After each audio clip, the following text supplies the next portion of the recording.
Hi, I'm Jack from the Sustainability and Environment team here at Greater Shepparton City Council. So today we're going to be talking to Reg from Waters about solar, home batteries and virtual power plants for our residents and local businesses. So my name's Reg Hickey. I work with Waters Electrical in the Energy Services Division here in Shepparton, and very proudly sitting here as part of the Solar Savers program. Waters put a lot of work into responding to the tender and we were successful. So now we look forward to forming a great relationship with Shepparton Council, along with the other councils in the program, to see what we can do for the residents and businesses of the region. So Reg, why is solar a good investment for our local residents? Solar's a great investment for a home. Every house is different, but really what you're doing is you're protecting the long-term savings that you can make from using solar. You can improve the property value of your house, but importantly you're trying to save yourself money and get away from the rising costs of electricity prices. How do you choose the right size solar system for your home? There's a methodology to achieving the right size solar system, and it is about working through the criteria of the household. So what's your bill? When are you using your electricity? How many people are located in the house? And what's your future looking like? Are you going to put a pool in? Are you going to put some heat pumps or split systems? So there's a bit of data and a bit of a process to go through to get it right. Can I add to an existing solar system on my home? You can't directly add to an existing solar system, and it's primarily due to probably the age of the system and then the current electrical standards that we need to adhere to. So you might have a solar system on your roof, but you can certainly put another adjunct to it, a complete new system that's not connected to the old in any way. Do I need to remove an old system? Again, every situation is different, but you can coexist with an old solar system. It might be in your benefits to take full advantage of the solar rebates and the discounts that are available and allow yourself to have a brand new fully generating system, but you don't have to remove your existing solar system. Do the solar panels need to be in full sun all the time? No, the panels don't need to be, but the criteria is that the best facing panel is a north facing panel in our region with some slight tilting. The next best facing panel is a westerly facing panel, also an easterly facing. So there's three options, but your house and the roof will determine how the design will ultimately look. A north facing panel generates the most power, but east and west combined generate power for longer periods during the day, so you're not disadvantaged by not having a north-facing panel. Can any roof type work? Yeah, there are no restrictions to putting solar on a house or on a business for that matter, but certainly you've got tiled, tin roofs to take into consideration, but all the installer will do will change the type of feet that the solar system is connected to the roof. So a different type of footing for a tiled roof and a different one again for a tin roof. But the type of roof does not permit you from having solar or not. So how does solar pair with modern systems like split system heating and cooling and heat pump hot water systems?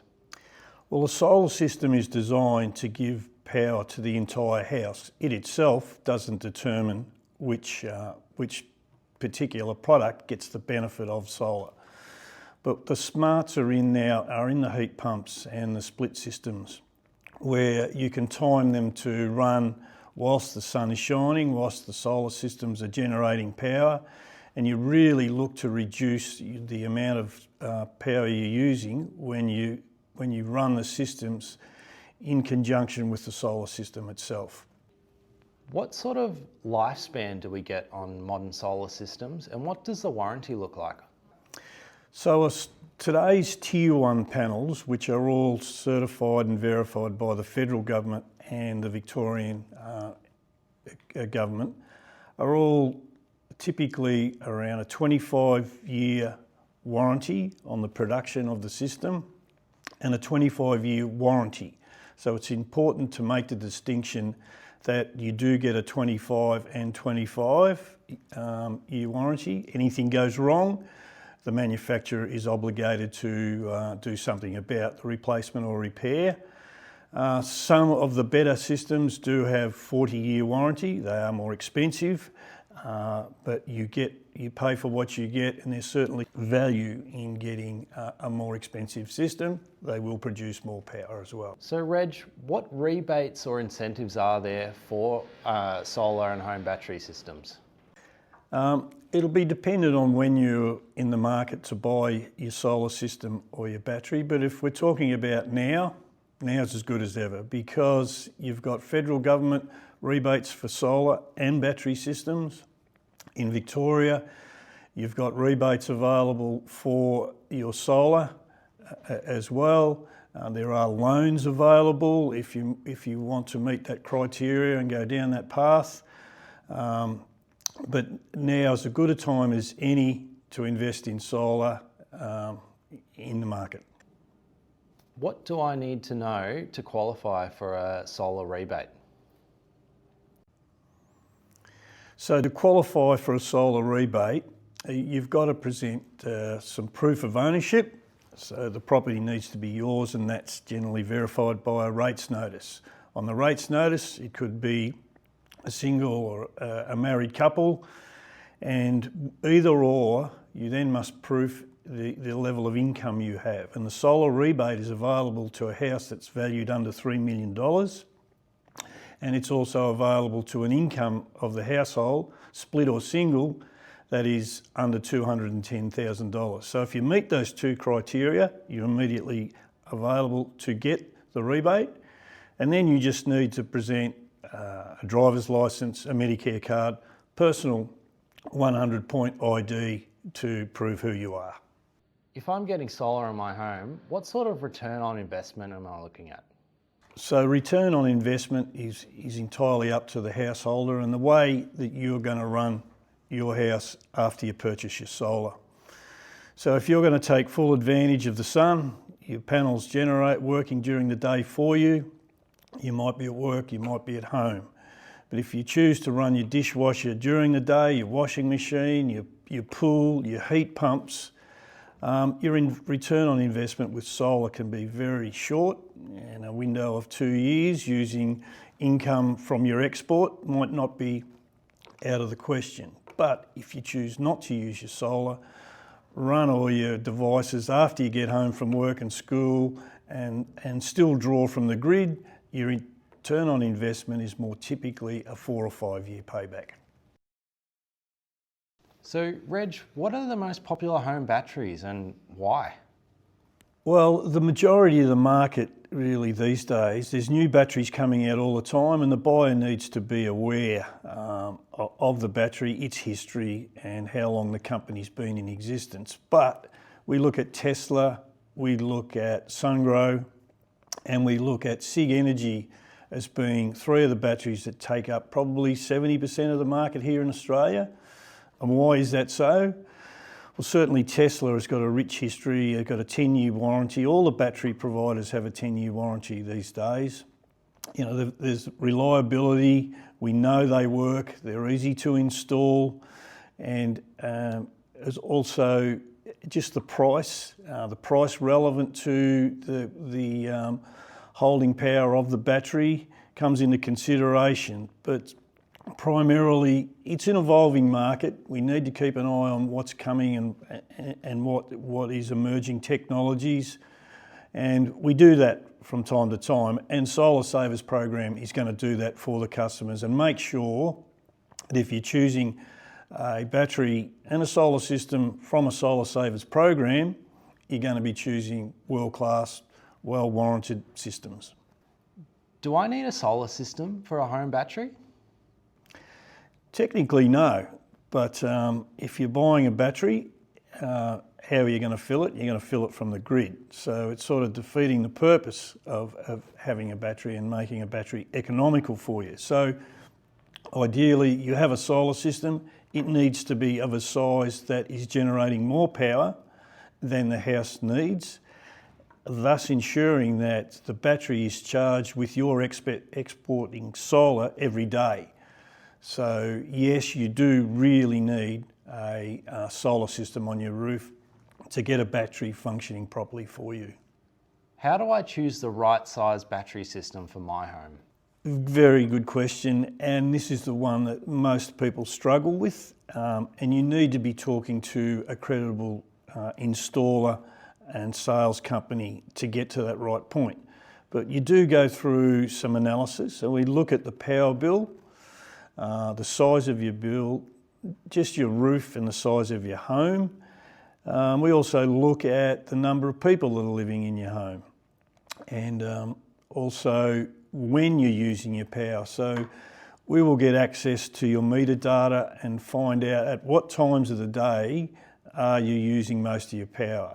And if it is at night, it's going to be a factor of how big the battery needs to be or how much you can afford in terms of the size of that battery. So it's not a simple process, and I ensure and ask you to speak to a credible installer to get through the issues around the size of a battery.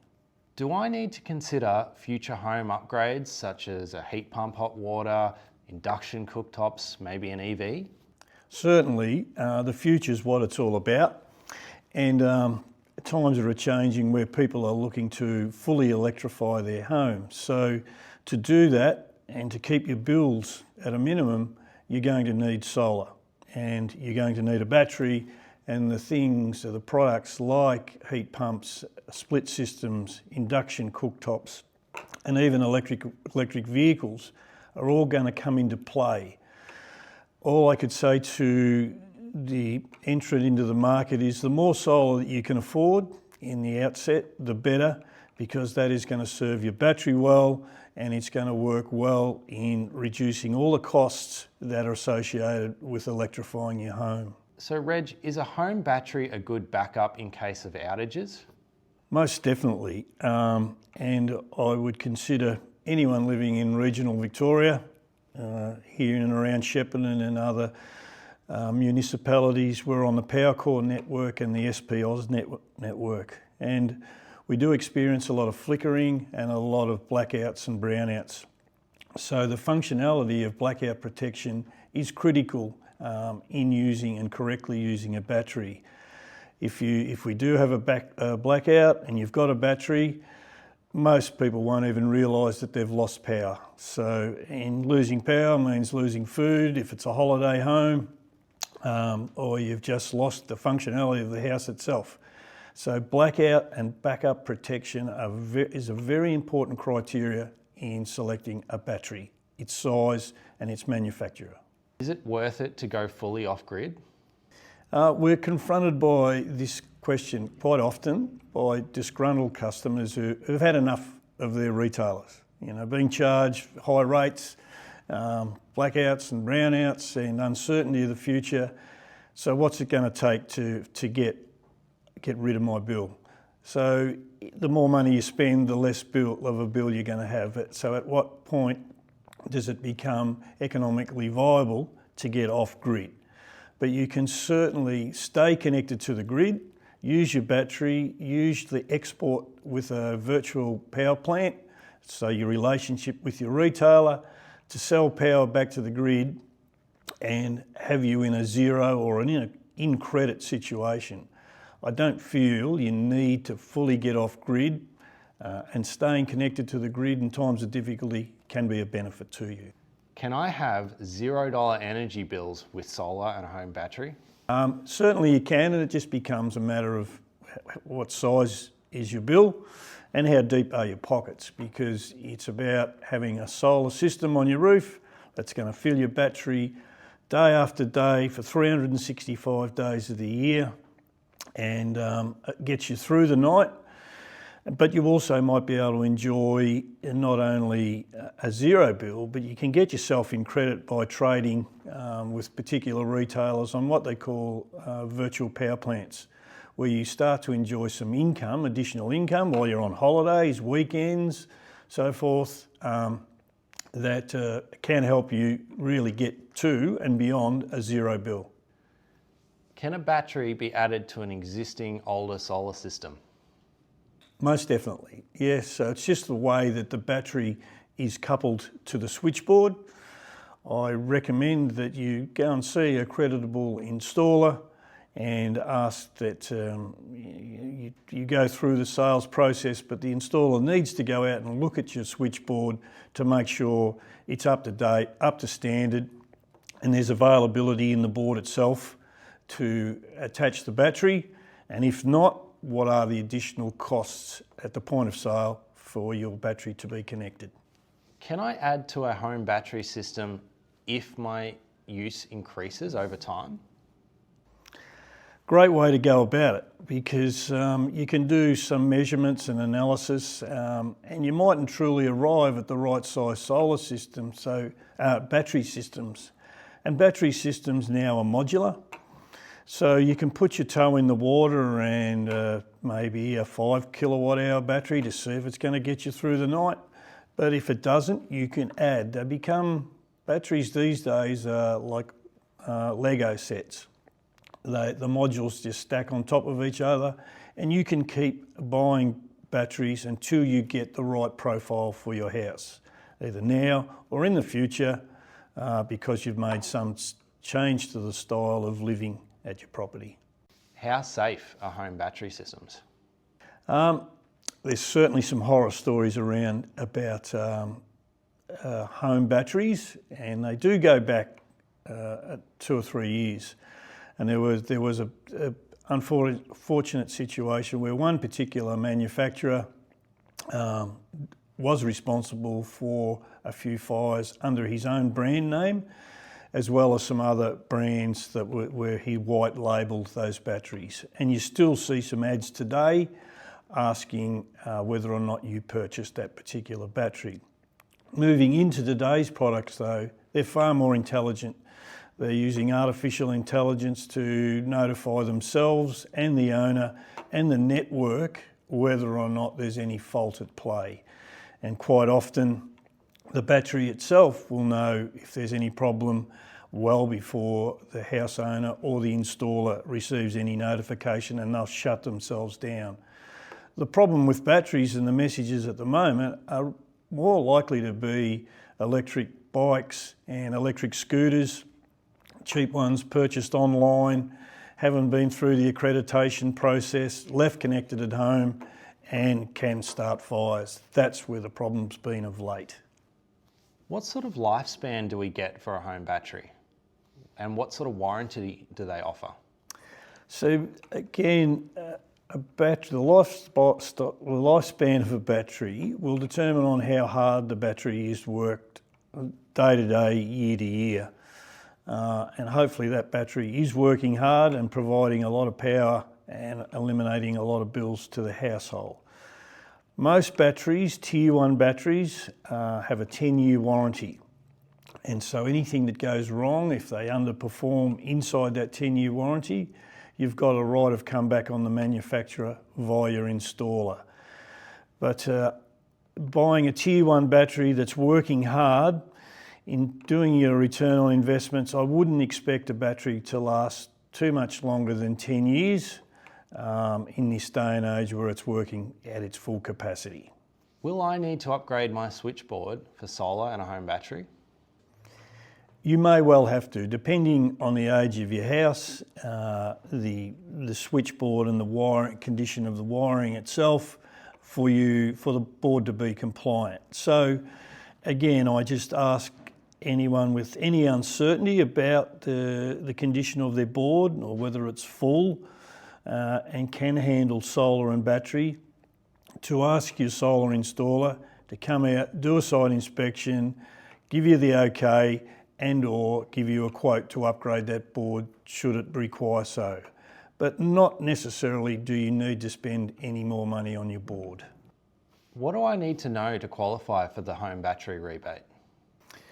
Well, the current federal government rebate it's not means tested at all. There are a few criteria that you have to meet where you haven't got an existing a battery connected to your property, that you do own the property, and they're pretty straightforward. There's the state qualification process, if you like, where there is income means tested. There are loans available, but to get to the bottom of it, really, you should have a look at the Solar Savers website and tick off each of the items by way of criteria that you need to meet.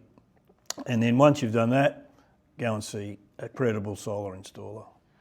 What sort of return on investment can I get for a battery and a solar system? So the return on a battery and a solar system, beauty is in the eye of the beholder, so they say. And if you're going to maximise your investment on solar and a battery, you need to justify and really look at the way you're living your life. And as I said before, it could be using your heat pumps, your washers, your air conditioners, your dryers, all of those in solar generating hours, and let the battery get you through the night and protect your house and provide you basic lighting and power generation to the house. And if you do things properly, your battery can get you down to about a 2 or 3 year return on investment, because it can make you income by exporting to the grid with a retailer of choice. But generally speaking, a battery is got about a 10-year payback. A solar system, as I said earlier, is probably around 3.5 years. Use it wisely and it'll work for you though. So what are the best current options for solar, batteries or whole system setups? How long's a piece of string? But certainly credible installers have gone through the Solar Savers program, and it would be safe to say that the products on there are tier 1 products with international warranties, representation of the products in the country here should anything go wrong, and brands with reputation and a history. So anything that does go wrong, the sizes that you need, if you've got a credible installer, there should be sufficient safety in the products being verified through the tender process that we all went through on the Solar Savers program. How quickly could I get a system? It doesn't take too long, and it may, depending on the time of the year. Now, as we're in spring, people look at their winter bills and they start to think about solar and batteries. But typically speaking, the installer goes through a program with you to get your rebates and paperwork in line, your applications to the grid operator on your behalf. But typically speaking, once you sign a contract of sale, that you can walk away from at any time should the conditions at home change. But I'd like to say that reasonable installs are about a month to 6 weeks. What does the install process look like, Reg? Do I have to be home? No, we don't have to be there, and we do notify you well in advance, but we require access to your property to locate either the inverters or your EV charger or your battery, and it's going to be in consultation with the property owner. But you don't have to be there. You're going to lose power at some stage during the day for half an hour. The installer will let you know that in preparation for cooking or any family needs that you have. But it's a process that the homeowner is not too involved in. I would like to monitor and control my energy usage. What sort of options do I have there? Well, that's where the market's going now, and I congratulate any property owners, homeowners, that have got solar, have got batteries, and they're on the electrification journey. But they want to see how everything is performing. Now, not all of us like sitting on a phone on an app, but the comforting part about where the industry is going is all of these products are starting to talk to each other, and they're giving the homeowner the power to see how the system is performing, whether we're using too much power, whether we're exporting, whether we're making money or whatever. But there are tier one platforms and products that do come together that make the experience far more enjoyable and more knowledgeable for the house owner today and in the future as you connect into EV chargers and other smart products. Let a good installer give you advice on how you can bring them all together, because there are a couple of quality choices in the market. Are there any extras that I might need to consider, like an EV charger? Well, the primary products are your solar system and your battery. And then if you're adding other products to the electrification of your house, that is going to form consideration when you're looking at the sizing and the costing of the overall system. If you're going down the path eventually, or today, you've got an electric vehicle, the situation is unknown at the moment in Australia, because charging from your vehicle back to the grid is being tested by the networks, and it's very soon to be released in Victoria, New South Wales and South Australia.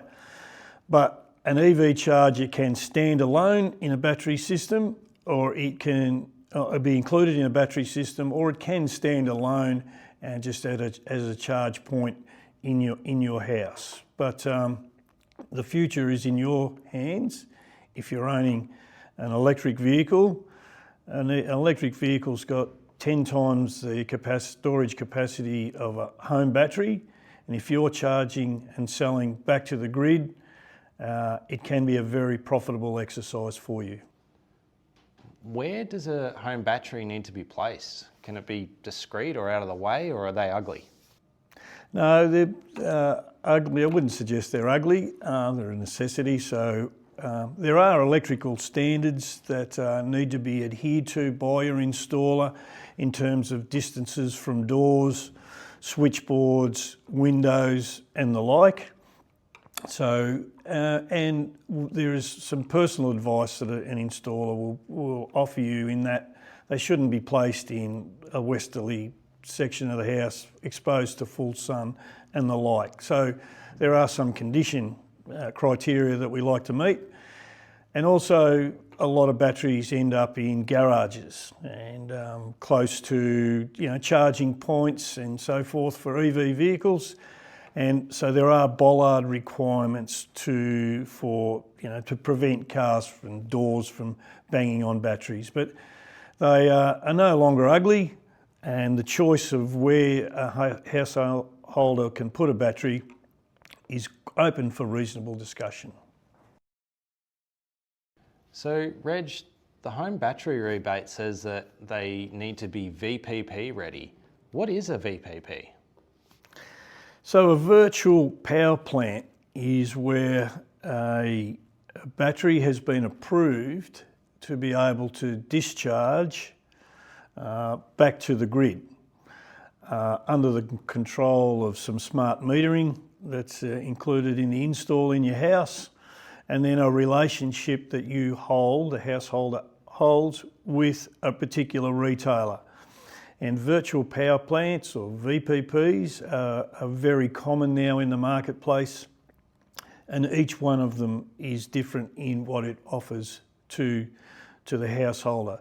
But in principle, it offers the householder some form of financial benefit to become a member, or to, and then by extension, allow the retailer to take some form of control of your battery and to discharge that battery to a certain agreed level at a time during the day or times during the year, and pay you a financial benefit for that relationship and their ability to discharge at times when the national grid is under stress, or it's financially beneficial for the retailer to attack your battery.